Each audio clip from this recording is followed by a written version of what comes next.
할렐루야. 수요 성경 공부에 오신 모든 분들을 주님의 이름으로 환영합니다. 우리 함께 기도하고 또 말씀으로 인도받는 생명의 시간 갖기를 원합니다. 기도하겠습니다. 하나님 아버지, 저에게 말씀을 주심을 감사합니다. 세상이 혼돈되고 또 사람의 생각대로 나아가는 이 시대에 변치 않는 창조의 질서에 그리고 영원한 진리의 말씀을 저에게 주심을 감사합니다. 이 말씀을 오늘 저녁에도 붙잡음으로 바른 길 가게 하옵시고 길 없는 세상에 길 만들어가는 우리 성도님들 되게 인도하여 주시옵소서. 성령께서 각 처소마다 각 심령마다 주의 임재로 함께하여 주시옵소서. 온전히 의지하오며 살아계신 예수 그리스도의 이름으로 간절히 기도드리옵나이다. 아멘. 예, 우리 오늘 디모데 전후서를 저희들이 오늘과 다음 주 함께 나누도록 하겠습니다.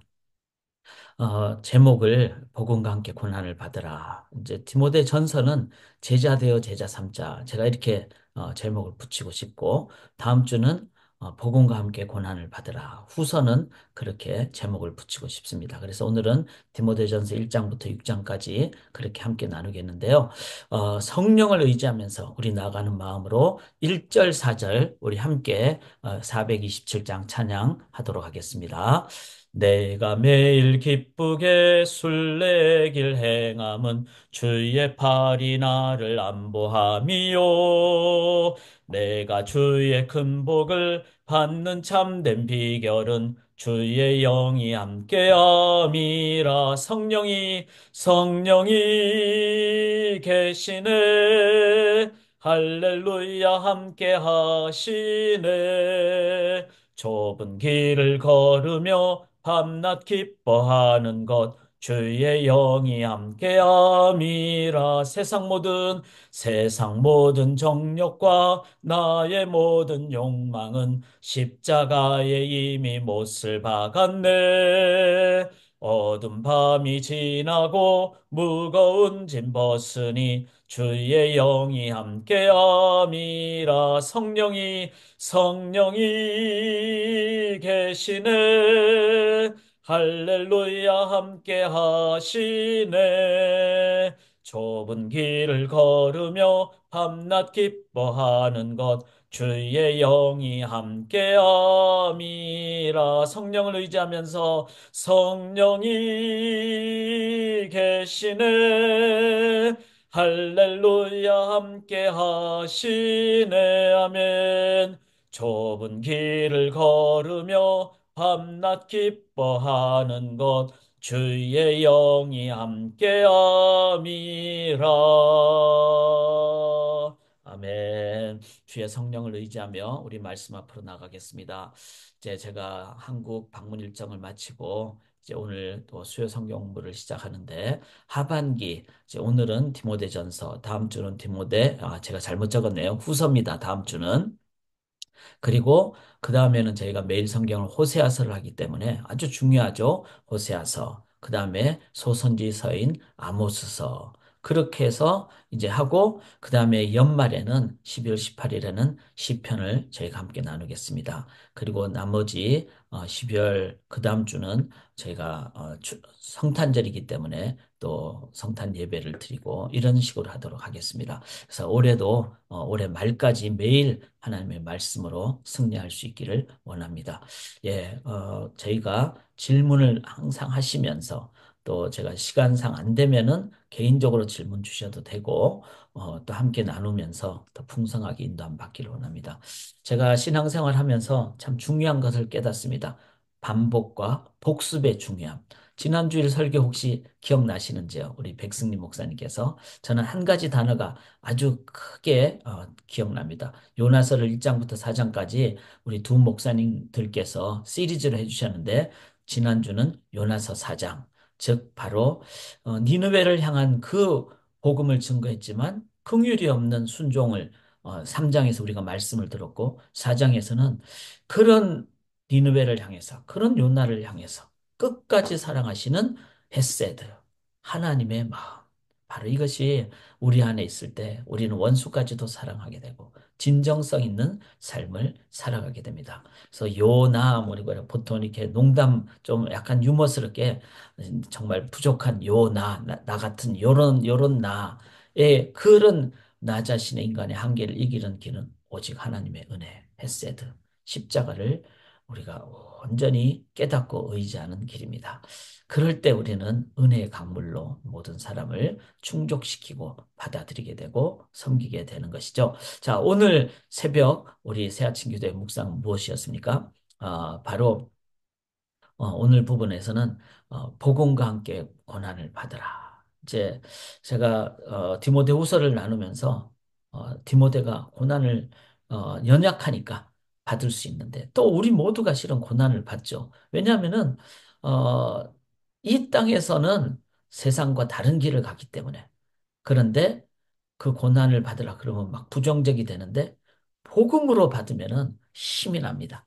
그래서 좁은 길을 걸어도 그 주와 동행할 때 막 신이 나죠. 그 좁은 길은 고난이지만 그래서 복음과 함께 또 주님과 함께 그러나 본질적인 의미는 바로 뭐라고요? 쉼 카코 파데소 이 함께라는 고난을 받다니 쉼이라는 것은 누구누구와 함께 사도 바울이라는 거죠.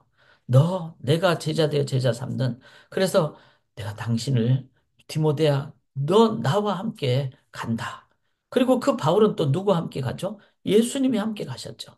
그래서 우리가 이 디모데 전후서를 보면서 우리 셀, 조, 반, 소그룹의 성도님들을 섬기고 우리가 뭐 150명, 200명이 모이니까 서로 다 잘 모를 수 있죠. 그러나 소그룹으로는 우리가 알잖아요. 그렇게 아는 소그룹들이 또 15개 정도 우리 어른 소그룹이 있고 또 청년들도 한 10개 정도 있고 이러니까 뭐 어린이 그 반까지 하면 한 30개 되잖아요. 그런 30개 소그룹이 잘 되는 그 소그룹들의 모임 할 때 우리는 뭐죠? 함께 우리 나간다는 겁니다. 그게 바로 교회입니다. 그래서 심카코 파데소 이거를 그래서 복음과 함께 고난을 받는 게 힘든 게 아니라 오히려 용기가 나고 기쁜 것. 그게 바로 디모데 후서의 내용이다. 저희가 이제, 그, 사도 바울의 서신을 저희가 함께, 디모데 전후서를 그 중에서 보게 되죠. 그래서 그리스도인은 무엇을 믿는가? 믿음과 생활은 어떻게 할 것인가? 사도 바울은 항상 그 원리적인 부분 전반부, 그 다음에 실천적인 부분 후반부. 그래서 참 좋은 그 교과서다. 신앙생활의 교과서다. 그리고 사도 바울의 서신들은 바로 이 잘 가르치는 내용이 있기 때문에 어거스틴 같은 경우는 참 이걸 말씀을 읽고 그리고 변화가 됐고 루터도 변화가 됐고 저 개인적으로 이 디모데 전서를 저는 중학교 1학년 때 읽었습니다. 중학교 1학년 때 읽을 때 제가 전서 6장 12절에 믿음의 선한 싸움을 싸우라. 이 구절을 중학교 1학년 때 제가 뭐 몇 번 간증을 했지만 한 번은 마음이 너무 어려운 때가 있었습니다. 학교 공부를 제가 뭐 못하지는 않았는데 그날따라 갑자기 쪽지 시험을 망쳤어요. 소위 말해서. 그런데 제가 집에 와서 막 너무 힘든 가운데 성경을 펴고 있는데 디모데전서 6장 12절에 믿음의 선한 싸움을 싸우라. 이 구절을 읽으면서 제가 중학교 1학년이 돌아보게 됐어요. 내가 싸움을 싸우듯이 공부를 했다. 그런데 믿음으로 하지 않았다. 내 지식으로 지혜로 하려고 했구나. 또 선한 마음으로 하지 않았구나. 나를 막 내가 그때 제가 이대부중이라고 남녀공학을 다녔거든요. 그러니까 중학교 1학년 때 얼마나 이 학생들 마음을 사로잡고 싶었겠습니까? 막 인기를 끌려고 하고. 그러니까 별로 좋지 않은 그런 동기였죠.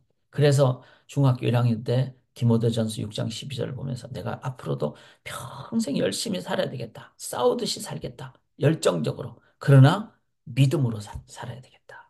하나님을 의지하는. 그래서 그때부터 제 신앙의 어떤 자세와 방향이 중학교 1학년 때 정립이 됐어요. 그리고 선한 싸움. 나를 위하거나 내 욕망을 위하거나 이게 아니라 선한 동기로 내가 열심히 살아야 되겠다. 이렇게 되니까 중학교 1학년 때부터 지금까지 뭐 중학교 1학년이니까 나이가 뭐 한 12살 이렇게 되겠죠. 그러니까 지금부터 50년 전이에요. 그 50년 동안의 기간이 이 말씀이 저를 붙잡았다고 저는 개인적으로 간증을 할 수 있습니다. 그래서 이 디모데 전후서는 중요하고 그렇기 때문에 우리 자녀들에게도 이 말씀을 자꾸 이렇게 통독도 하고 또 암송도 하고 이럴 때 저도 중학교 1학년 때 그렇게 깨달았듯이 우리 자녀들이 어리다고 못 깨닫는 것이 아니라는 것입니다. 이런 걸 생각하시면서 특별히 제가 한 3주 반 정도 한국 방문을 하고 왔는데요. 제가 한국 가니까 너무 바쁘더라고요. 또 몇 년 만에 가니까 일정이 많지 않았겠습니까? 그러니까 그리고 또 한국은 뭐 이렇게 다니는데 많이 걸리더라고요. 어디 한 번 가는데 4, 50분은 기본이고 그 이상 걸리는 것도 있고 그러다 보니까 막 하루가 막 바쁘고 이제 눈을 항상 교정을 해야 되는데 안경을 한 개 맞지 않아 가지고 참 솔직히 고생을 좀 많이 했어요. 지금도 이게 옛날 안경 끼고 있는 거거든요. 이제 테만 바꾼 상황이고. 그래서 자꾸 적응도 하는데 얼마나 그게 힘들겠어요. 안 보이면 낙담되고 그다음에 뭐 지내면서 제가 치아도 하나가 부러져 가지고 그래서 막그 고통이 스럽고 여러 가지 어떤 상황이 있었어요. 그런 상황 속에서 시차가 다르니까 새벽 한 3시 정도는 일어나게 되더라고요. 일어나서 제일 먼저 한 게 바로 이 디모데 전서, 그때 본문이 디모데 전서인데, 그거를 묵상을 하는데, 막 눈이 잘 보이지 않는 가운데, 묵상을 하는 가운데, 그날 말씀의 핵심을 붙잡고, 그렇게 좀 힘들고 복잡한 한국 그 스케줄을 감당하는데 새벽에 붙잡았던 주신 그 말씀 핵심 구절을 제가 하루 종일 붙잡고 가니까 저에게는 정말 힘이 됐어요. 그래서 이 디모데 전후서는 너무 중요하다. 그래서 이제 제가 오늘 그 함께 나눌 때 여러분 이제 성경을 펴시면서 보시되 이 디모데 전서를 오늘 1장부터 6장까지 나누는데 흐름이 어떤 것일까? 한번 생각을 해보시고요. 그 다음에 이 디모데 전서 1장부터 6장까지 반복되는 게 뭘까? 자, 그건 중요하다는 표현이잖아요. 그러니까 반복이 뭘까? 그 다음에 사도 바울은 왜 디모데 전서를 무슨 목적을 가지고 썼을까? 첫째는 흐름, 두 번째는 반복되는 것, 중요한 것, 세 번째는 무엇을 위해서? 목적 혹은 목표. 이걸 한번 생각하시면서 우리가 디모데전서를 함께 나누기를 원합니다. 간단히 디모데전서는 62년에서 63년, 뭐 65년까지도 볼 수가 있고요. 그리고 이제 어, 이 바울이 옥중에서 나오는 에베소 교회 디모데가 동행하여 계속 그곳에 남아서 교회를 목회자로 섬기게 된 그 디모데를 향해서 이제 목회 서신으로 썼다. 이걸 기억을 하면서 디모데전서는 총 6장으로 되어 있는데 이제 어떤 사명, 2, 3장은 신앙 공동체의 어떤 삶의 자세, 그 다음에 지도자의 자세, 4장에서 6장까지는 이런 거를 보시면서 이제 우리 또한 가정에서 지도자들이고 또 교회에서 섬길 때 또 교회 성도는 이 세상의 지도자니까 그런 마음으로 우리가 이 디모데서를 함께 보고 다음 주에는 디모데후서를 보는데요. 이제 제가 화면을 전체적으로 열도록 하겠습니다. 여는데 이제는 저를 보지 마시고, 제가 안경을 바꾸니까 다들 참 다 한 번 더 보고 그러시더라고요. 그러니까, 이게 복고풍 안경, 이거는 그냥 그게 안경점 사장님이 제가 눈이 워낙 힘들어 하니까 서비스로 옛날 알을 이렇게 해서 주신 거예요. 그래서 이런 것을 이제, 저를 보시지 마시고, 제가 너무 유머스럽게 말씀드리지만 성경을 펼치시고, 성경으로 저희가 함께 나가도록 하겠습니다. 자, 1장 디모데 전서 신약 성경 335쪽입니다. 1장을 보시면요. 1장의 강독입니다. 저랑 같이. 그래서 이제 눈으로 따라 보시면 돼요. 우리 구주 하나님과 1장 1절에 우리의 소망이신 그리스도 예수의 명령을 따라 그리스도 예수의 사도 바울은 자, 중요한 것은요. 사도 바울은 항상 이 자신의 서신을 쓰면서 자기가 누구인지를 먼저 밝혔어요. 이게 중요합니다. 우리가 하루를 시작할 때 나는 누구인가? 나는 직장인 누구, 뭐, 아니면 뭐, 가족 구성원의 누구, 이것도 중요하지만, 사도 바울은 소망이신 그리스도 예수 자신의 그 구주를 먼저 설명을 했다는 거죠. 이거는 뭐죠? 나는 예수님을 구주로 고백하는 신앙인이다. 그래서 저는 항상 새벽에 일어나서 또 어떤 사역을 하기 전에 오직 예수. 그래서 저는 그 성막이 번제단이 먼저고, 그 다음에 오직 성령. 왜냐하면 성소에는 말씀과 기도를 성령의 인도하심 따라서 하기 때문에. 그 다음에 지성소는 뭐죠? 오직 영광. 그 다음에는 세상을 향해서 나갈 때 오직 영혼. 그 다음에 세상에서 뭘? 오직 하나님의 나라. 그래서 이제 그걸 줄여서 오직 하나. 이렇게 그래서 구호를 외치죠. 저는 새벽에 이제 혼자 일어나서 오직 예수. 그 다음에 오직 성령, 오직 영광, 오직 영혼, 오직 하나. 하나다. 하나의 목표다. 근데 그게 뭐냐? 하나님의 나라다. 이거는 뭐죠? 자기 정체성을 얘기하는 겁니다. 그래서 그리스도 예수의 사도된 바울, 자기 정체성을 분명히 갖는 것은 너무나 중요합니다. 왜냐하면은 자기 정체성이 정확할 때 내가 말하는 것이나 행동하는 것도 그 정체성에 따라서 행하죠. 뱀이 물을 먹으면 독이 되고요. 젖소가 물을 먹으면 우유가 된다 그러잖아요. 내가 누구냐에 따라서 나의 말이 다 사람을 죽일 수도 있고 살릴 수도 있습니다. 이 사도 바울의 이 자기 정체성이 중요하다. 2절을 보시면요. 믿음 안에서 참 아들 된 디모데에게 편지하노니. 참 이것도 중요해요. 자기 정체성이 있으니까 이제는 오직 영혼으로 나가는 거예요. 그래서 내가 만나는 모든 영혼들을 향하여 믿음의 자녀로 삼는. 그래서 육의 자녀도 영혼의 자녀로 삼아야 돼요. 그래서 우리가 나에게 주어진 자녀가 있을 경우에 그 자녀를 위해서 계속 기도하는. 그런데 믿음 안에서 했다는 거예요. 사도 바울이. 그 다음에 참 아들 된 이 진실한 아들이라는 거죠. 아버지로서 부모로서 진실하게 자녀를 향하는. 그럴 때 이제 그리스도의 마음으로 오니까 어떻게 축복하죠? 이절 끝에 보면 은혜와 긍휼과 평강이라고 하죠. 그래서 은혜라는 말은 바울은 자기의 욕망으로 욕심을 하지 않았어요. 자기도 그리스도의 은혜로 구원받았으니까 은혜로 시작하고 그다음에 특별히 이 디모데 전후서에 특별하게 있는 게 바로 긍휼이죠. 왜냐하면은 아들을 향한 자녀를 향한 마음은 아버지로서 어머니로서 긍휼 이걸 엠퍼시라 그러죠. 자기와 동의를 하는 겁니다. 그래서 교회가요. 제자 되어 제자 삼자는 말은 이 믿음의 참 자녀를 양육한다는 의미입니다. 그럴 때 제자 삼는 그 일을 행하게 되죠. 그 다음에 평강이 뭐죠? 세상이 줄 수 없는 평강. 그건 에이레네라 그러는데 제가 헬라어 중에 제일 좋아하는 단어 중에 하나가 그런 거예요. 에이레네. 이거는 갈등과 고난이 있지만 그거를 뛰어넘는 평강을 얘기합니다.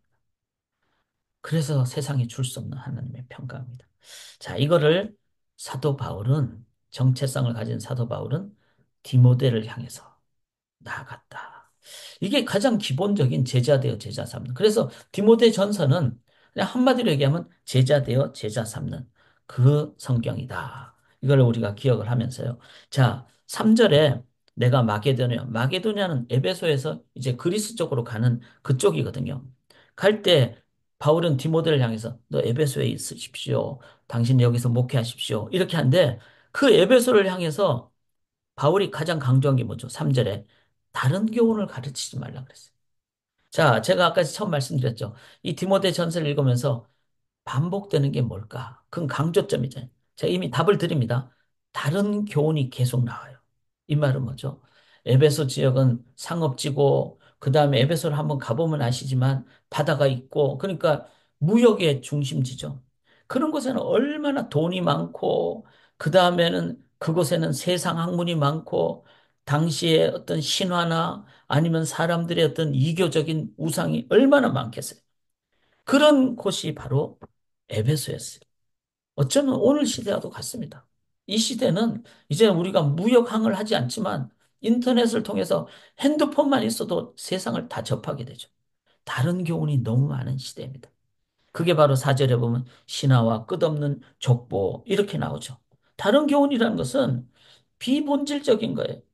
여러분, 비본질적인 것을 끊기 위해서는 먼저, 이게 비본질적인 것이다. 그 중에 하나가 사절의 신화와 끝, 족보. 이게 그리스 신화라든지 아니면은 단군 신화, 우리나라 같은 경우, 설화 같은 경우. 이게 자칫 잘못하면요. 그게 무속 신앙하고 돼가지고, 아, 뭐, 우리 자녀를 위해서 잘 되길 원합니다. 비나이다, 비나이다 하는데 그 속에는 뭐가 있는가 하면 한계가 있는 거예요. 그리고 한계가 더 이제 크게 달하면은 자기 욕망이 그 속에 드러나는 겁니다. 그래서 신화와 끝없는 족보, 이 족보라는 게 바로 뭐 당시에 이제 뭐 단군 신화처럼 우리 조상은 누구다, 우리는 무슨 가문이다, 뭐 이런 그 끝없는 그런 자기 주장을 하는, 자기 과시를 하는 그런 것이죠. 이게 바로 당시에 에베소에 있었던 모습이고, 실은 이 시대에 우리가 영적인 눈을 가지고 깨어있지 않으면은 이런 끝없는 신화와 족보와 다른 교훈이 제일 중요한 건 교회까지 들어온다는 거예요. 그리고 성도를 막 약하게 만들어버려요. 자, 여러분 보세요. 내가 다 괜찮은데 뭐 몸살이 났다. 그러면 사람이 힘이 없잖아요. 몸살을 앓고 있으면 힘이 없는 거예요. 다 좋은데 자기 속에 무슨 병이 있다. 그러면 힘든 거예요. 오늘날 교회가 그럴 수 있다는 거예요. 교회라는 어떤 뭐 몸은 있는데 그 속에 몸살이 난 거예요. 그보다 더 심하게 무슨 병이 있는 거예요. 그러니까 교회가 일을 못하죠. 강력하게. 자, 이런 부분을 보면서 다른 교훈을 어떻게 이길 것인가. 이거를 사도 바울이 디모데를 향해서 말하는데 여기 보시면 5절 봐보세요. 이 교훈의 목적은 자, 이 교훈이란 말은 청결한 마음과 선한 양심과 거짓이 없는 믿음에서 나오는 사랑이거늘. 자, 다른 교훈과 반대되는 거니까 이 교훈은 올바른 교훈을 얘기해. 즉, 하나님의 말씀, 복음이죠. 이 교훈은 사랑이라 그랬어요, 사랑. 저는 참 사도 바울이 냉정한 사람, 찔러도 피 한 방울 안 나는 사람처럼 보이잖아요. 근데 그거는 옛날 사도 바울이 가졌던 모습이에요. 그러니까 막 사람, 예수 믿는 사람 죽이려고 막 그렇게 하는 거죠. 그런데 예수 믿고 은혜를 받으니까 나오는 표현이 사랑으로 나오는 겁니다. 참 저는 이 디모데서를 보면서 사도 바울 한 번 더 깨달았습니다. 아, 사도 바울은 막 율법학자요, 바리새인 중에 바리새인이요. 그것도 필요하죠. 다 그게 도움이 되니까 은혜 안에서. 그런데 그 더 중요한 것은 그 속에 영혼을 향한 사랑하는 마음이 있었다. 여러분 이게 없으면은 막 그 기름이 없는 막 마모되는 그런 기계처럼 돼요. 기계에 기름칠을 해야 되잖아요. 기름이 없으면은 막 삐그덕삐그덕 해버리는 거죠. 우리 신앙에도 삶에도 사랑이 있으면은 우리는 잘 돌아간다는 겁니다. 자, 그러면서 8절에 그러나 율법은 사람이 그것을 적법하게만 쓰면 선한 것이다. 자, 여기서 율법을 사도 바울이 얘기하는데 미리 말씀드립니다. 사도 바울이 말하는 구원받은 이후에 말하는 율법은 막 버리고 나쁜 거 그게 아니라 사도 바울은 항상 뭘 얘기하죠? 여기 9절 보면 이것이 율법은 옳은 사람을 위하여 세운 것이 아니요 오직 불법한 자와 이렇게 하면서 그다음에 막 그 죄인의 모습들을 다 얘기하죠. 뭐 망령된 자와 아버지를 죽인 심지어는 아버지를 죽인 자, 어머니를 죽인 자와 살인한 자. 이게 뭐죠? 율법에 세 가지 기능이 있습니다. 꼭 기억하셔야 됩니다. 첫째는 죄를 죄로 깨닫게 하는 거죠. 기준이니까 율법을 봄으로써 아, 우리는 죄인이구나. 이걸 깨닫죠. 두 번째는 뭐죠? 죄인이니까 구원의 길로 인도하는 예수께로 인도한다는 거죠. 그게 몽학선생이라는 거예요. 그래서 율법의 첫째는 죄를 죄로. 그래서 율법, 즉 하나님의 말씀을 안 읽으면은요, 내 양심이 막 무뎌져 버려요. 그리고 기준이 없어져 버려요. 그래서 말씀을 붙잡는 게 필요합니다. 두 번째는 이 말씀은 나를 향한 것이라. 예수님이 요한복음에 말씀하셨잖아요. 그래서 말씀을 통해서 예수를 깨닫게 돼요.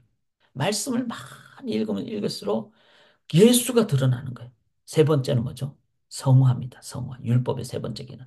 왜냐하면 그 속에 이제 은혜를 통한 성령을 인도함 받을 때 말씀을 통해서 인격이 변화되고 성품이 변화되고 이렇게 된다는 것이죠. 자, 그래서 사도 바울은 사랑으로 디모데에게 나가고 그런데 다른 교훈이 아니라 이 교훈은 사랑으로 그리고 이 교훈은 바로 율법의 세 가지 기능을 얘기하는데 11절에 이 교훈은 내게 맡기신 바 복되신 하나님의 영광의 복음을 따. 이게 이제 두 번째 예수 그리스도로 나가게 하는 율법의 두 번째 기능을 얘기하죠. 그 다음에 12절에 보시면은 나를 능하게 하신 그리스도 예수 우리 주께 내가 감사합니다. 나를 충성되. 이거는 율법의 세 번째 기능인 성화를 얘기한다. 이렇게 이제 사도 바울은 얘기를 하고 있다는 겁니다. 그러면서 12절에 능하게 하신 하면서 직분을 맡기심이라 이렇게 얘기하죠. 즉 이게 중요한 거죠. 이 성화, 성숙의 모습 중에 하나가 영혼을 섬기는 겁니다. 그래서 제가 이제 일어나서 다섯 가지 기울어져요. 오직 예수, 그 다음에 오직 성령, 오직 영광, 네 번째가 뭐죠? 오직 영혼입니다. 영혼. 영혼을 섬기는 것이 이제 직분이죠. 여러분, 우리가 직분 그러면은, 아유, 집사님, 장로님 이러면은 막 어떻게 보면은 딱딱할 수도 있고 이런데 모두가 다 실은 영혼을 섬기는 직분이죠. 영혼을 섬기는 그 장로님도 영혼을 섬기는 거고 집사님들도 구제하고 또 영혼을 섬기는 거고 이런 거잖아요. 자, 그런 것을 생각할 때 우리는 모두는 직분자다. 그러면은 이런 의미의 직분자는 어떤 자세를 가져야 되는가 하면 13절에 내가 전에는 비방자요 박해자요. 그러면 끝에 보면 알지 못하고 행하였다. 복음을 깨닫지 못하면요. 직분에 대한 거리가 없는 거예요. 복음을 깨달으면은 아, 내가 이렇게 좋은데 내 안에 계신 은혜를 나눠야 되겠다.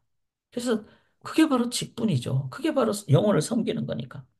그래서 중요한 것은 알지 못하고 행한 실은 잘못 직분을 감당하면요. 알지 못하고 행하는. 그래서 사도 바울이 다른 교훈과 반대되는 참 교훈 이거는 어디를 통해서 성경을 통해서 나온다. 그래서 성경 공부의 중요성은 저는 참 이거 목회를 하면 할수록 더 중요하게 여깁니다. 여러 가지 공부가 있으니까 어떻게든지 성경 공부하셔야 돼요. 일주일에 하나는, 하나 이상은. 자, 이런 상황에서 15절에 mit보다 모든 사람이 받을 만한 이 말이요. 그리스도 예수께서 죄인을 구원하시려고 세상에 임하였다. 죄인 중에 내가 괴순이라. 이게 이제 율법의 첫 번째 기능이잖아요. 내가 말씀을 통해서 보니까 내가 죄인임을 깨달았다. 내가 잘못 살았다는 걸 깨달았다. 이렇게 되는 거죠. 그렇게 깨달은 사도 바울이 16절에 그러나 내가 긍휼을 입은 가득 은혜를 받았죠. 예수 그리스도께서 내게 먼저 일체 오래심을 보이사 후에 주를 믿어 영생 얻는 자들에게 본이 되게 하려 하심이라.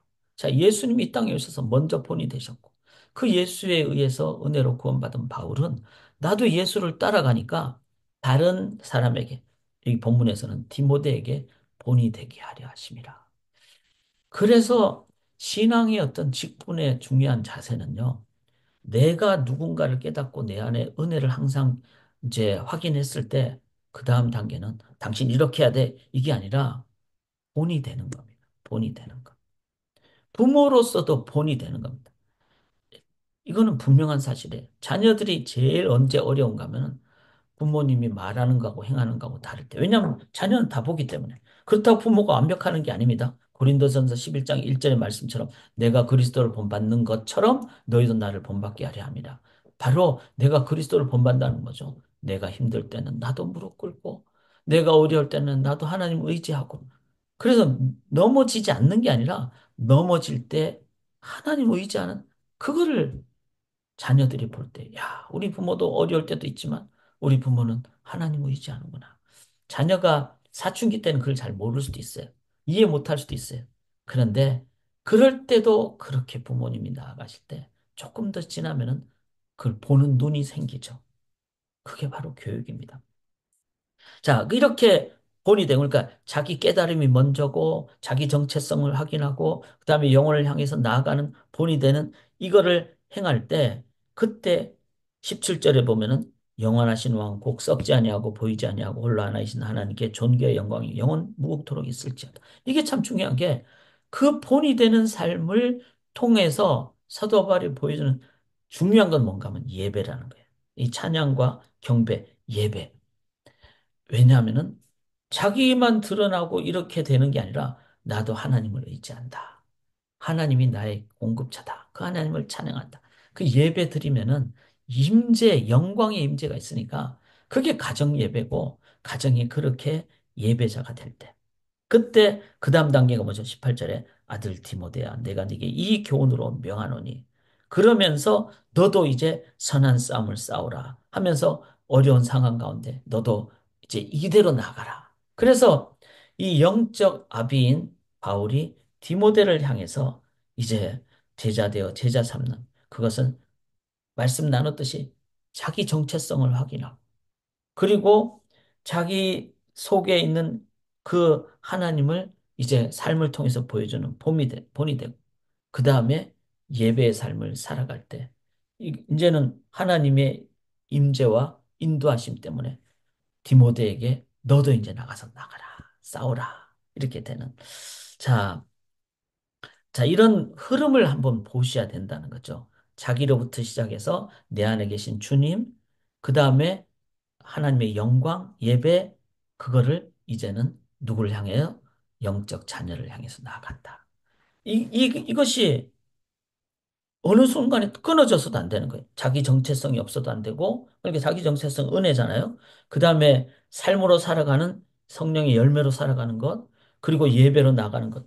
요 세 단계에서 끝일 수도 없어요. 왜냐하면은 하나님의 영광이 임하면은 그 영광은 너무 충만해서 흘러 넘치기 때문에 누구에게, 다른 사람에게 흘러 넘치는 복의 통로가 된다는 겁니다. 그게 누구에게?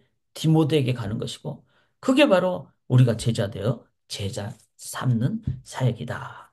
자, 이제 2장으로 넘어가도록 하겠습니다. 2장은 그러므로 이렇게 시작을 해요. 그러면 이제 디모데를 향해서 너도 이제 선한 싸움을 하면서 그러므로 하니까 디모데에게 제일 먼저 얘기한 것은 뭐죠?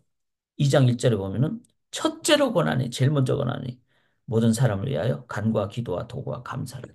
자, 여기 속에는 뭐가 있죠? 디모데도 자기 정체성이 있고 디모데도 본을 보이고 디모데도 예배를 살아가는데 그다음에 디모데도 다른 사람을 향해서 섬기게 되는 그런 제자 되어 제자 삼는 것을 할 때 그 디모데에게 너 이 흐름을 기억하라. 기도로 나아가라. 저는 이것도 중요하다고 생각합니다. 왜냐하면은 우리가 사역을 행할 때 모든 것을 기도로 시작을 해야 됩니다. 그리고 어떤 상황이 있든지 지금 이 순간에도 기도를 하셔야 돼요.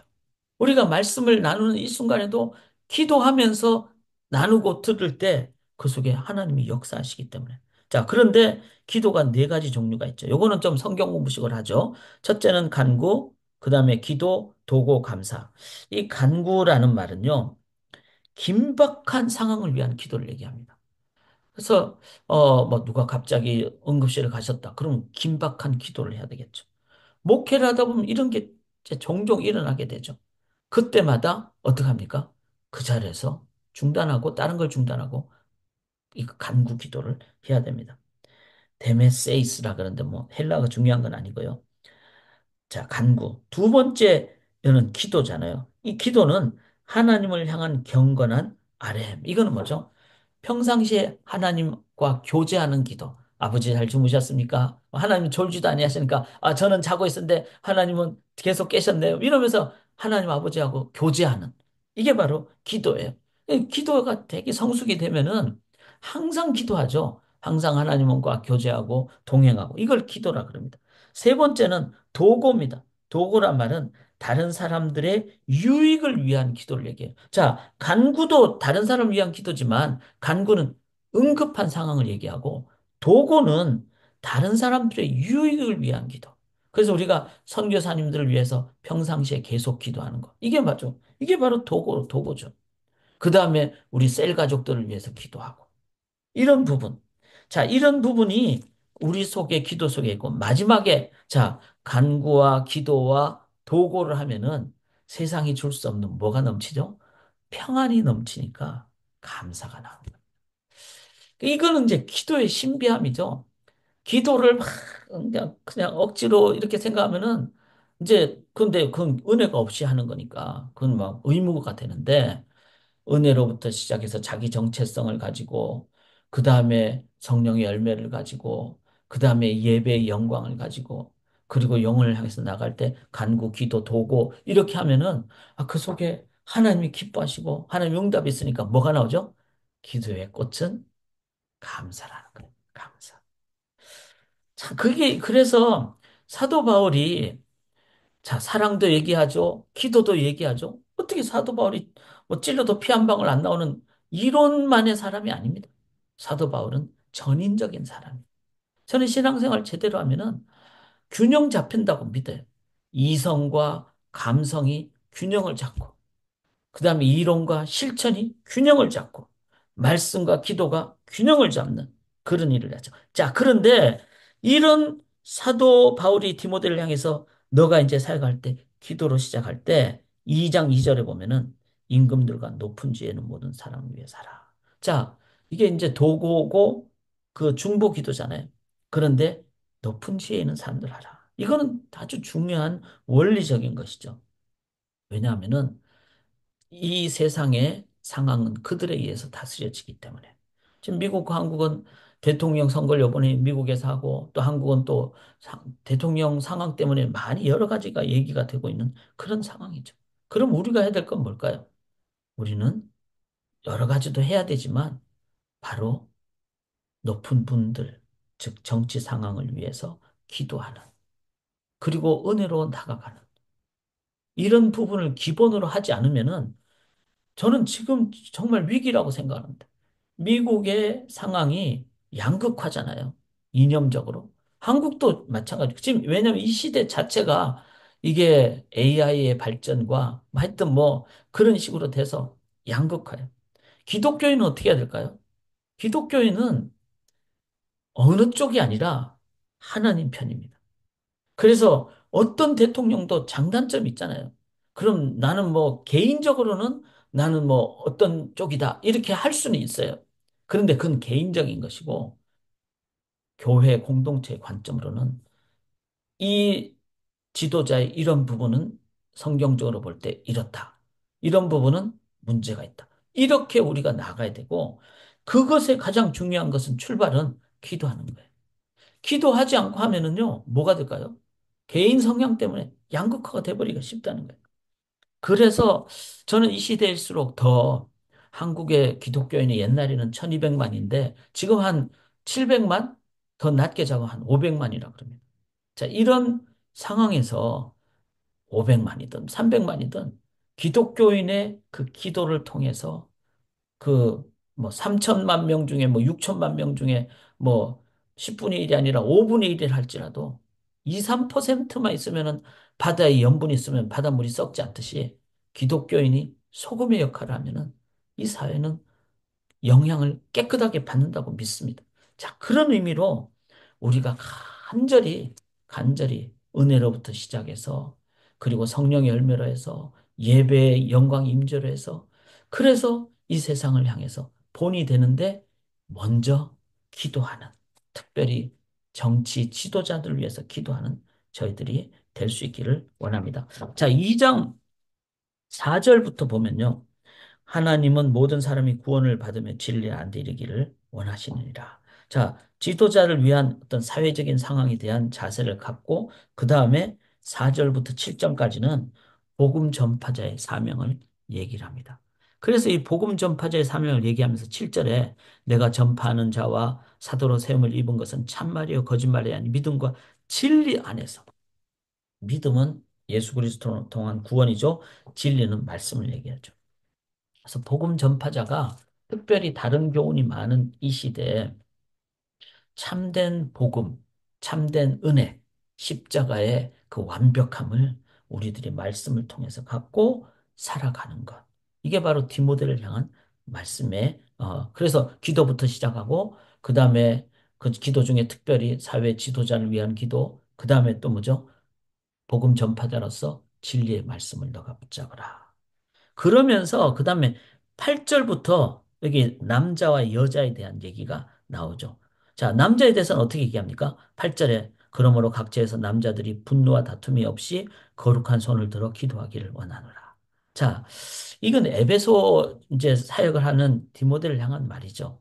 이 에베소는 항구 도시였기 때문에 거기에는 유대인들도 있었고 이방인들도 있었고 또 항구 도시니까 여러 인종들이 여러 뭐 지역에서 많이 오죠. 그럼 뭐가 될까요? 나하고 다르면 막 화들 내고 막 논쟁을 벌이고 차별을 하고 막 이러잖아요. 제가 이번에 한국 가니까 외국 사람들이 너무 많은 거예요. 그런데 버스를 타보니까 외국 사람들은 다 많이 타더라고요. 타는데 제가 느낌이 와요. 어떤 사람들은 막 잘해주는 사람도 있는데 어떤 사람은 조금 이렇게 좀 이렇게 거리감을 두는 그게 바로 에베소의 상황이었다는 거예요. 각처에서 남자들이 분노와 다툼이 있었다는 거예요. 저 사람들이 와가지고 내 직업 뺏어가네 이러면 분노가 일어나고 그 다음에 막 문화적인 차이 때문에 막 다툼이 일어나고 이런 상황을 보면서 그러니까 에베소 상황을 특별하게 보면서 다툼이 없이 거룩한 손을 기도하기를 원하노라. 기도할 때 그때 하나님의 평강이 임하면은 인도함을 받는다는 거죠. 참 이것도 이제 중요한 표현인 게 남자들은 조금 더 막 이렇게 따지기를 좋아하잖아요. 이렇게 말로 따지고 막 이런. 그런데 그러다 보면은 분쟁이 더 일어나기 쉽죠. 그러면은 따지지 말라는 말이 아니라 당연히 그런 논쟁도 해야 되겠죠.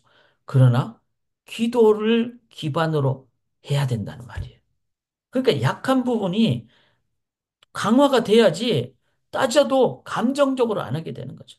그게 바로 신앙의 균형과 성숙이라는 겁니다. 자, 그러면 9절부터 나오는 여자들은 어떻게 해요? 단정하게 옷을 입으면 뭐 여러분이 나중에 다 읽어보시면 돼요.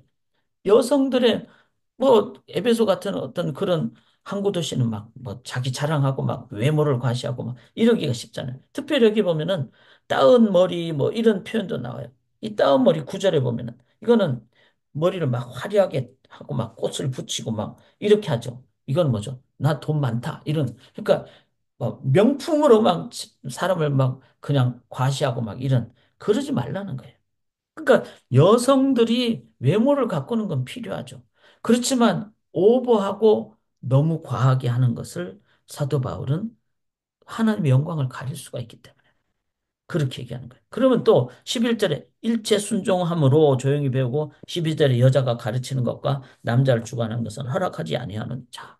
이거는 이 본문 해석에 대해서는 뭐 여러 가지 입장이 있지만 저는 두 가지를 다 봐야 된다고 생각해요. 성경에 이제 남자, 여자의 어떤 그 구별을 얘기할 때 어떻게 보면 차별처럼 보이는 게 여자들은 뭐 나서지 말고 앞에서 나서지 말고 이럴 때 첫째는 당시의 지리적, 시대적, 상황적 배경이 그렇기 때문에. 그래서 이제 고린도 교회 같은 경우는 그런 경우가 너무 많고, 개종한 여인들, 이방인 여인들은 막 옛날의 풍습을 가지고 나오니까 그 머리에 수건을 쓰고 뭐 이렇게 표현하는 거죠. 뭐 그렇다고 오늘날 우리가 그럴 필요는 없잖아요. 그건 당시의 지리적, 시대적 상황이기 때문에. 자, 이런 것은 그렇게 해석하는 것이 맞습니다. 그러나 여기 또 본문에 보면 13절에 아담이 먼저 그다음에 그러니까 아담 하와의 어떤 창조 질서를 얘기를 하는 부분도 있어요.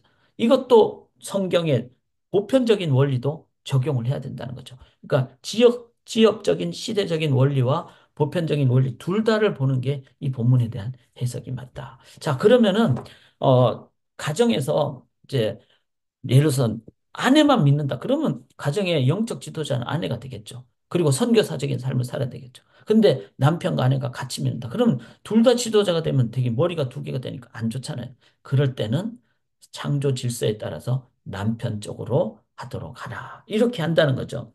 자, 이거는 또 이걸 성경을 전체적으로 봐야 되게. 아, 그러면 남자가 우위고 여자는 열등이고 그게 아니죠. 뼈에서 나왔다는, 갈비뼈에서 나왔다는. 이거는 남자, 여자는 동등한데 기능적인 차이가 있다. 이거를 이해를 해야 돼요. 그거를 이해를 못하고 은혜에서 시작하지 않으면은 아유, 우리 여자들은 맨날 뭐 그냥 차별받는다. 그렇지 않습니다. 하나님 안에서 다 고귀한 존재입니다. 그리고 차별이 아니라 그런 반대로 내가 더 우위에 있다. 이거는 은혜를 모르는 자죠. 하나님의 형상을 모르는 자죠. 하나님은 은사가 다른 것은 은사의 우열이 있는 게 아니라 다 필요한 거다. 그래서 어떤 의미에서는 이름도 없이 빛도 없이 그러면서 은혜를 사모하면서 감사하면서 섬기는 것이 나중에 하나님께서는 너 정말 잘했다. 또 on the other hand 다른 면에서 막 앞에서 나서는 직분인데도 겸손하게 한다. 그럼 너도 잘했다. 이렇게 되는 거예요. 우리는 자꾸 뭐 인간적으로 접근하고 그렇지는 않아야 된다. 자, 그래서 이제 2장에서 사도 바울은 어떻게 하죠? 디모데를 향해서 조금 더 구체적인 사역의 모습을 얘기를 한다는 겁니다.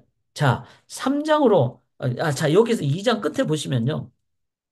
15절에 그러나 여자들이 만일 정숙함으로써 믿음과 사랑과 거룩함에 거하면 그의 해산함으로 구원을 얻으리라. 이게 조금 어려운 표현이라서 설명을 드리면은 그의 해산함으로 구원을 얻는다는 말은 정확하게 번역을 한다면 해산을 해야 함에도 불구하고 구원을 얻으리라. 이런 말이에요. 자, 이제 하와가 범죄함으로 벌을 받았는데 해산의 고통을 가졌잖아요. 그러니까 해산을 해야 함에도 불구하고 즉 고통을 받아야 됨에도 불구하고 하나님은 은혜로 구원해 주시고 그리고 그를 정말 하나님의 도구로 또 소금과 빛으로 이제 구원의 도구로 사용하신다. 그래서 구원을 얻게 하신다. 참 이거는 정말 중요한 표현이라고 생각을 합니다. 우리는 보면서 나는 뭐 달란트도 없어. 나는 은사도 없어. 뭐 나는 이것이 부족해. 그런데 그럼에도 불구하고 구원을 얻고 구원을 얻게 하는 도구가 되리라. 이렇게 이해하는 게 맞다는 거죠.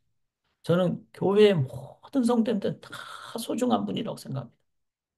이 에나버는요, 자칫 잘못하면은 뭐 이제 여기가 좀 미국이고 또 캠퍼스 타운이고 이러다 보면은 세상 기준으로 어떤 사람들은 좀 더 훌륭한 것 같고 그렇지 않습니다. 해산함에도 불구하고 즉 우리의 연약함에도 불구하고 구원을 얻고 구원을 얻게 하는 도구가 된다. 이것이 진짜 애나브에 있는 교회가 가져야 될 자세예요. 그래서 뭐 그 사람의 배경이 어떻든 우리는 하나님의 은혜로 구원받은 자고 우리는 다 하나님의 은혜로 구원받고 구원받게 하는 도구가 돼야 된다. 자, 3장으로 넘어가겠습니다. 3장은 이제 조금 더 구체적으로 와서 이제 디모데가 행하는 그 교회의 감독직이 있겠죠. 그래서 여기 3장에 보면 미쁘다의 말이야 사람이 감독의 직분을 얻으려 한다. 즉 감독 직분, 에피스코페스.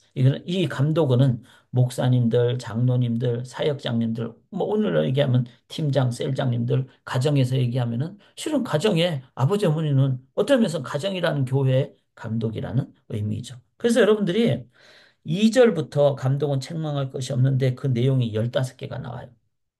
특별히 외인에게도 존경받고 뭐 이런 표현도 나와요.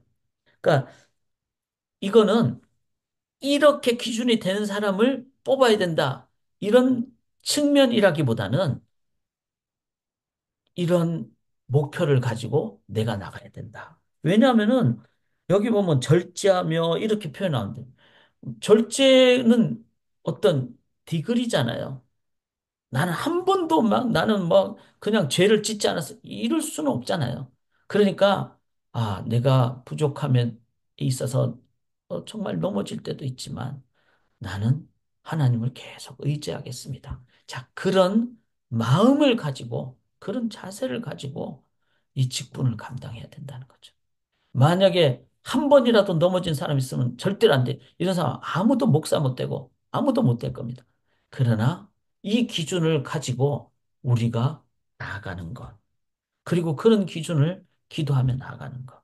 그래서 요번 저희 교회에서는 이제 16대 카운슬을 올해 연말 공동회의 때 이제 선출을 하는데 그 전에 단계로 이런 작업을 하죠. 그래서 사역장님들이 이제 추천을 하기도 하고 또 카운슬이 그걸 하나님 앞에서 이제 보고 또 개인 인터뷰도 하고 그렇게 해서 이제 후보를 선출하게 되는 거죠. 그리고 공동회를 통해서 선출하게 되고 이 모든 과정에 이 3장의 내용을 우리가 묵상하고 나아갈 수 있기를 원합니다. 이럴 때 10절에 보면 이 사람들을 먼저 시험해 보고 자, 이제 감독과 집사님들 그 사역이 조금 다르니까 이렇게 구분을 한 거예요.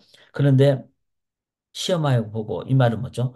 단계를 좀 거친다는 거죠. 그래서 이제 사역장 회의에서 한 번 더 나누고 또 카운슬에서도 한 번 더 나누고 개인 인터뷰도 하고 이런 과정을 거친다는 것을 우리가 기억을 해야 됩니다.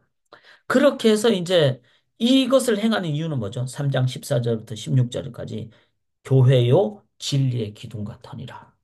교회가 바르게 세워질 때 교회는 세상을 바르게 섬길 수 있다. 이제 그런 면에서 이 3장의 직분론을 우리가 요번 주에 계속 묵상하고 그렇게 나아갈 수 있기를 원합니다. 자, 4장으로 넘어가겠습니다. 4장에 성령이 밝히 말씀하시기를 미혹하는 영이 있다. 자, 직분을 얘기했지만 4장에는 다시 한 번 더 뭐죠? 다른 교훈, 에 대해서 반대되는 올바른 교훈. 그래서 다른 교훈의 반복이 나오잖아요. 그만큼 이 미혹의 영이 많다는 거죠. 그래서 4장 3절에 보면 혼인을 금하고 어떤 음식물은 먹지 말라고 할 터이니. 이게 뭐죠? 어떤 막 규례로 막 그냥 결혼하지 마. 막 이렇게 혼자 살아. 이게 자칫 잘못하면 이단들은요. 그런 게 강해요. 막 규율이 강하죠. 그러나 이런 이단 사설에 대해서 사도 바울은 말씀으로 설명을 하죠. 음식에 대해서도 하나님께 저으신 모든 것이 선함에 감사함으로 받으면 버릴 것이 없다. 그래서 베드로에게 이제 보따리에 이제 정결 규례 음식을 하나님이 다 먹으라 그랬듯이 그런 성경의 전체적인 원리를 가지고 여러분 순대 드셔도 된다는 겁니다. 그 다음에 선짓국 드셔도 된다는 겁니다. 중요한 것은 그 의미를 기억하는 것이 더 맞다는 거죠. 근데 오늘날까지도 막 선짓국 뭐안 먹어야 된다 이렇게 하면 저는 그건 좀 오버한 거라고 생각을 합니다. 자, 그래서 5절에 하나님의 말씀과 기도로 거룩해짐이라. 그러면서 6절부터는 이제 좋은 일꾼은 바로 하나님의 말씀 따르는 자. 그런데 7절에 보면은 망령되고 허탄한 신화를 버리고 그래서 이제 늘 깨어있는 자세고 8절에 보면은 경건의 훈련을 하는 자이고 12절에 보면은 본이 되는 자이고 이거를 잘하기 위해서는 뭘 해야 돼요? 13절에 내가 이럴 때까지 읽는 것과 권하는 것과 가르치는 것. 이 말씀을 읽고 그래서 통독하는 것도 너무 중요하죠. 권하는 것. 우리가 서로 말씀을 성경 공부를 통해서 이것도 하나의 권하는 거고 화해 성경 공부도 있고 내일은 잠언반도 있고 이 소그룹을 통해서 말씀을 자꾸 하고 그다음에 가르치는 것. 이거는 내가 받기만 하는 게 아니라 나누는 것. 이런 것에 디모데에게 했듯이 우리들도 그렇게 전념하는 이걸 어떻게 하라고요? 16절에 계속하라 그랬어요. 계속. 주님 오실 때까지. 그래서 저희 교회는 다양한 소그룹으로 말씀을 나누는 게 많죠. 이렇게 행할 때 적어도 하나 이상은 하시라는 거예요. 그런데 수요 성경 공부는 좀 일방적이죠. 근데 이런 것도 필요하다는 거예요. 왜냐하면 나눔도 필요하지만 가르치는 것도 필요하기 때문에. 저는 어떤 의미에서는 이런 균형이 중요하다고 생각을 합니다. 자, 이제 5장으로 넘어가겠습니다. 꼭 계속하십시다. 계속. 이 4장 마지막 절에 계속하라 그랬으니까. 자, 5장으로 넘어갑니다. 5장은 이제 교회의 조직을 얘기해요. 근데 시작부터 좀 기분이 안 좋죠. 늙은이를 꾸짖지 말고, 그 다음에 2절에 늙은 여자에게는 이렇게. 저는 참 이게 옛날에 개역 개정 번역할 때, 개정판을 번역할 때, 이런 거는 시대적으로 안 맞다고 생각해요. 오늘날 뭐, 나이 들었다 이러면 별로 안 좋아하잖아요. 그래서 영어로는 old man, old women, 이렇다는 걸 기억하면서 오늘날 얘기하면은 연장자들은 아니면은 노인들은 이렇게 표현해요. 그렇게 표현하는 게 더 맞지 않을까. 그러면서 사도 바울이 5장에는 뭘 얘기하죠? 교회를 구성을 얘기하면서 나이 드신 세대도 있고 젊은 세대도 있고 어린 세대도 있다. 그 다음에 또 사회적으로 3절에 보면 참 과부인 과부를 존대하라 그랬잖아요. 그러니까 사회적으로 참 과부라는 거죠. 자녀가 아직 성장하지 않고 그리고 이제는 아무도 도와줄 수 없는 도움을 받을 수 없는 그런 진짜 어려운 분들. 이게 참 과부를 얘기하는 거죠. 그런 분들은 어떻게 하라고요? 자기 집에서 돌보라 그랬어요. 먼저 4절에 그들로 먼저 자기 집에서 효를 행하여 이렇게 이거는 뭐죠? 교회라는 공동체도 중요하지만 교회라는 공동체는 가정 공동체의 모임이라는 거예요. 그래서 우선적으로 가정이 그 과부를, 즉 어머니를 잘 섬기는 것, 이런 것. 그렇게 행하는 것을 얘기를 하면서 8절에 보면은 누구든지 자기 친족, 그러니까 이게 가족 중에 뭐 아들도 없고 이러면은 친척이 또 돌보고 자기 가족을 돌보지 않으면 믿음을 배반한 자의 불신자보다 더 악한 자니라. 자, 이게 저는 그래서 중요하다고 생각합니다. 교회 조직을 우리는 막 자녀들을 교회 다 맡기는 경향이 있어요. 그 다음에, 우리 뭐 예를 들어서 뭐 우리 어머님이 이제 막 어려운데 교회에서 다 도와주세요. 그럼 교회가 좀 쉽지 않잖아요. 가족이 우선적으로 하고 그 가족이 못할 때는 그거를 교회에서 하고 이렇게 해야지 건강한 공동체가 된다는 거죠. 그러면서 이렇게 이제 여- 다양한 세대, 그다음에 다양한 어떤 그 경제적인 계층. 그러면서 15절에 이미 사탄에게 돌아간 자들도 있느니라. 이 말은 그 이제 젊은 사람들이나 아니면은 문화적으로 어려운 사람들, 당시 사회 흐름에 대한 사도 바울의 경고를 얘기하는 거죠. 그래서 교회 구성을 할 때는 모든 세대, 가족 중심, 그 다음에 문화에 대한 깨어있는 자세로 나아가는 것. 이것이 교회가 행하되며 그 중에 구성 중에 하나가 이 17절부터 나옵니다. 5장 17절에 잘 다스리는 장로들은 여기서 다스리는 장로는 소위 말해서 우리 장로님들 중에서 행정을 담당하시는 분이 계시잖아요. 뭐 서기 장로님도 계시고 또 장로님들이 어떤 뭐 그룹장을 하시는 분들도 계시고 자, 이런 분들은 이 행정을 담당하기 때문에 또 목회자들도 여러 종류의 목회자가 있지만 담임 목회자는 행정적인 부분이 많잖아요. 이런 부분들은 더 뭐 배나 존경할 자로 할 때 이 말은 그만큼 격려를 하라. 그다음에 말씀과 가르침에 수고하는 이들 이거는 말씀 사역자들을 얘기하죠.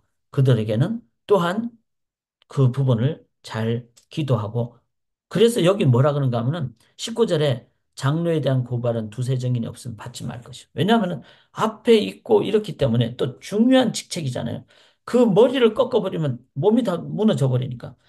물론 목사가 장로님들이 머리라는 건 아니에요. 머리는 예수님밖에 없어요. 그래서 목사래, 우리는 머리와 몸을 이루는 목이다. 뭐 그렇게 농담으로 얘기를 하긴 한데 어쨌든 중요한 직책을 하는 사람들이 앞에 있기 때문에 자칫 잘못하면 오해받을 수도 있고 어려울 수도 있다는 거예요. 그럴 때 함부로 accuse, 함부로 고발하지 말라. 이런 것도 교회를 하는데 중요하고 또한 함부로 안수하지 말라. 그러니까 더 잘 보고 안수하라. 그러니까 직분을 세우라. 그 다음에 23절에 이들은 건강이 중요하다. 이건 제가 이번에 많이 느꼈어요. 제가 가서 이제 건강검진을 하는데 뭐 큰 문제는 없어요. 그런데 목사님 좀 이제 운동 좀 하셔야 되겠네요. 또 식사도 좀 제대로 하셔야 되겠네요. 뭐 이렇게 얘기를 하더라고요. 전 중요하게 생각을 합니다. 몸이 약해버리면은 사역에 지장이 있기 때문에. 그래서 사도 바울은 디모데를 향해서 그 직분의 중요성, 건강의 중요성, 그 다음에 24절에 보면은 오해받을 때 막 함부로 막 오해를 풀려고 막 이렇게 하다 보면은 막 무리가 될 수 있잖아요. 그때는 내가 최선을 다해서 설명을 하지만 이게 분명히 자기는 알겠죠. 오해다. 그런데 무리하게 된다. 그런데 무리하게 되니까 또 무리하게 해서 교회가 막 분란이 되는 경우가 실은 되게 많아요. 그럴 때는 어떻게 하죠? 25절에 이와 같이 선행도 밝히 드러나고 그렇지 않은 것도 숨길 수 없느니라. 어떨 때는 받고 가야 되는 경우도 있다는 거죠. 주님 앞에 서는 순간 그때 주님이 인도하신다. 이런 부분을 우리가 이해를 할 때 끝까지 인내하는 이럴 때 교회가 막 악이할 때 악으로 갚거나 막 불성실함으로 갚거나 이래 보면요. 막 정의를 부르짖다가 교회가 막 완전히 더 어렵게 되는 오해받을 때도 있어요. 그럴 때 내가 잘 풀려고 하지만 그런 부분에 대해서 상황이 안 될 때는 주님 앞에 서는 그날. 아니면은 지금은 참으면은 언젠가는 드러나는 때가 온다. 그럴 때 중요한 건 뭐죠? 교회가 망가지지 않고 쪼개지지 않는다는 거예요. 이것 또한 중요합니다. 자, 이제 6장하고 마치도록 하겠습니다. 뭐, 여기 6장 1절, 2절은 이제 사회적인 관계를 얘기하니까 교회는요, 교회는 세상을 뒤집어 엎자가 아닙니다. 혁명이 아닙니다. 개혁입니다. 그래서 종의 직분에 있으면 너가 은혜로 종에 있는 입장에서 사회를 잘 섬기고 상전을 잘 섬기라. 그리고 결국은 그렇게 되는 사회가 되면 어느 때가 되면 사회 개혁이 일어나게 되는 거죠. 자, 그런 것, 혁명이 아니라는 걸 기억을 하면 6장 3절에 다른 교훈을 하며 바른 말 따르지 않은 자들 하지 말라 이런 말은 또 다른 교훈이 나오잖아요. 이만큼 계속해서 사도 바울은 얘기를 하고 있다. 이런 것을 얘기를 합니다. 그리고 신앙인이 가져야 될 것은 6절에 자족하는 마음. 사역자의 자세는 자족하는 마음. 이게 진짜 중요해요. 그러니까 6장으로 갈수록 이제 끝부분으로 가잖아요. 어느 순간 욕심이 생긴다는 거예요. 그래서 그래서 저는 참 디모데 전서가 중요하다고 생각합니다. 자족하는 마음이 목회자나 직분자에게 있을 때 그거를 이용해서 욕망 성취를 하지 않는다는. 자, 12절을 보시면요. 오직 너 하나님의 사람아 믿음의 선한 싸움을 싸. 저는 말씀드렸듯이 이 구절을 통해서 중학교 1학년 때 싸움을 싸우듯이 열정적으로 살되 믿음으로 살겠다. 두 번째는 선한 동기로 살겠다. 저는 그렇게 중학교 1학년이 정리를 하게 됐어요. 그리고 실은 50년 동안 뭐 개인적으로는 말씀이 하는 그 기준이 됐습니다. 그러면서 18절에 보시면은 선을 행하고 선한 사업을 많이 하고 나누어 주기를 좋아하며 결국은 이렇게 다 해서 어떻게 되는 거죠? 교회가 건강하게 되면은 교회 안으로만 있는 게 아니라 나누어 주기를 좋아하는 세상을 향해서, 커뮤니티를 향해서. 그래서 저희 교회는 지금 디트로이트 홈레스 분들을 위해서 한 달에 한 번 식사 이렇게 섬기는 그것도 이제 지난달에 이제 가서 하게 되고 앞으로도 광고를 할 거예요. 카펜트 플레이스에 가서 또 식사를 한 달에 한 번 제공하는 분들도 계시고 말씀을 제공하는 분들도 계시고 이런 부분을 생각을 하면서 교회가 건강하면은 그 지역 사회가 행복하게 된다. 저는 저희가 한국 사람들이 많잖아요.